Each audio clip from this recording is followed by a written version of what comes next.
ये सवाल देखते हैं। सवाल कह रहा है आपसे कि भाई आपके पास एक्स नंबर ऑफ वर्कर्स हैं जो एक काम को 7 दिन में ख़त्म कर लेंगे। अगर 5 वर्कर एब्सेंट हो जाएं बिगिनिंग यानी स्टार्ट से, तो हमें बताना है कि अगर काम 14 दिन में ख़त्म हो सकता है तो एक्स की वैल्यू क्या है, what is the value of x. तो आप सिंपल सी एक बात करोगे कि भाई देखो 7 वर्कर 7 दिन में काम ख़त्म हो सकता है और एक्स नंबर ऑफ वर्कर्स हैं, तो number of workers into number of days हम कहते हैं वर्क डेज के बराबर। तो टोटल वर्क हो गया 7 इंटू एक्स। अब 5 वर्कर अगर एब्सेंट हो गए तो वर्कर कितने बचे, एक्स माइनस फाइव वर्कर बचे। और यहां पर आपने क्या किया, नंबर ऑफ डेज जो है ना वो 14 दिन लगे। तो मैंने कहा नंबर ऑफ कितने लोग काम करें, x minus five into days हो गए 14। ये दोनों बराबर होने चाहिए अगर काम सेम है तो। अब यहां से आप क्विकली काट सकते हैं तो 2 बनेगा। यहाँ से x की वैल्यू आ गई सिंपली 2x माइनस 10, यहाँ से x की वैल्यू आ गई 10। तो ये एक तरीका हो गया सवाल को करने का।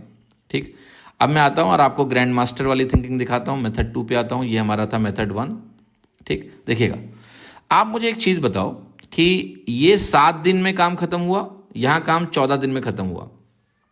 अब सिंपल सी एक बात आपको सोचनी है कि नंबर ऑफ डेज जो लगे दूसरी बार जब 5 लोग कम काम कर रहे हैं तो वो क्या हो गए, वो डबल हो गए। डबल हुए कि नहीं हुए, पहले से। पहले जितने दिन लग रहे थे अब दुगना दिन लगे। दुगना दिन अगर लग रहा है तो आप साफ साफ बोल सकते हो कि अब आधे लोग हो गए हैं, हाफ लोग ही काम कर रहे हैं भाई, तभी तो 2 गुना लगेगा। अगर मान लिया किसी काम को एक्स लोग कर रहे थे और 7 दिन लगा था, एक्स माइनस 5 पे 14 दिन लगा, इसका मतलब लोग आधे हो गए हैं। लोग आधे होने का मतलब क्या है, आप तो कह रहे हो 5 कम हुए। 5 कम पे अगर कोई चीज आधी हो जाए तो पहले 10 थी,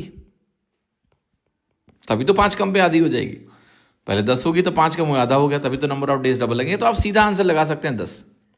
अभी पहली बार आपको सोचने में यह वक्त लगेगा क्योंकि आप यूज्ड टू नहीं है, बट अगर आपकी प्रैक्टिस अच्छी हो गई, आप समझ गए चीजों को ना, तो आप इस सवाल को ऐसे ओरली करेंगे। अच्छा 5 कम हुए, नंबर ऑफ डेज डबल हो गए, तो यानी 5 आधा है तो टोटल 10 था, खत्म हो गया 10, उत्तर खत्म।